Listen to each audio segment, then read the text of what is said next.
Mr. Mobility here once again. I've still got the Redmi 14C in my hands, and today we're looking at the camera. This video will show you what the settings that are available on the camera are, and a few sample photos and videos as well. At the back of this guy is a 50 megapixel main camera, and it's the only thing you really ought to bother yourself with.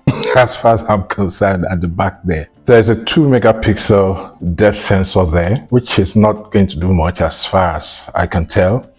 And then there's an auxiliary lens, a 0.08 megapixel auxiliary lens. Honestly, just take it that the Redmi 14C has one main camera at the back of it, that's all. In front, it's a 13 megapixel selfie camera in a water drop notch. I hate these water drop notches, and I wish that Xiaomi had used a punch hole.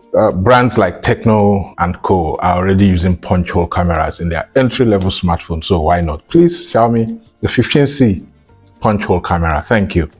How good is the rear camera and how good is the selfie camera? So the rear camera is quite good for its price. You understand that in entry-level smartphones, your camera is not going to win any photography or videography awards. The entry-level range is all about compromises in order to give you a decent phone at a decent price. So that's what Xiaomi has done here. It's a decent phone, well-designed, well-built, and a 50 megapixel camera in here at the back is a decent inclusion, right? It shoots good photographs. The color representation is fairly good. Level of details is fairly good. In general, there isn't much to complain at this price point. It's one of the good ones at this price point. So really, if you have 130, 150,000 naira, you want to buy an entry-level smartphone, the Redmi 14C looks like it's your baby. In use, the camera is snappy. When you're using this camera at the back, when you hit the shutter button, it captures immediately. There is no lag. Of course, in low light settings, you are going to struggle to get good pictures. So make sure your lighting is good. Either you're shooting outside or you're shooting inside. If you're shooting inside, make sure that either you have windows that are drawn open on all sides so that you have adequate lighting, or you have very good artificial lighting, electrical lighting to produce the kind of quality that you want. With proper lighting, you will get good results on this camera. Now, as for the selfie camera, it has one significant annoyance. When you hit the shutter button, right? Perhaps I can demonstrate this to you on camera. So when you hit, there is that lag. Did you notice that? There is that lag in focusing, and it can be annoying. Sometimes it's longer than that. Let's try it again.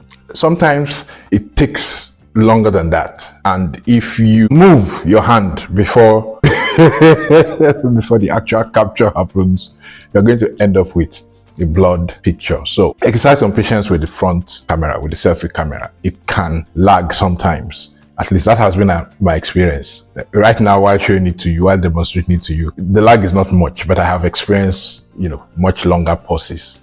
Apart from that, it actually takes very good photographs. And I'll show you some here to see. It takes very good photographs for its price.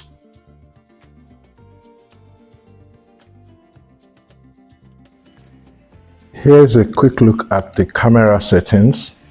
It has photo, video, time-lapse, portrait, night mode, and 50 megapixel mode. You can switch between all of those depending on what you need to capture. At this price point, I'm not sure that you'd find smartphone cameras that do significantly better than this. It's a good catch. I'll see you again next time.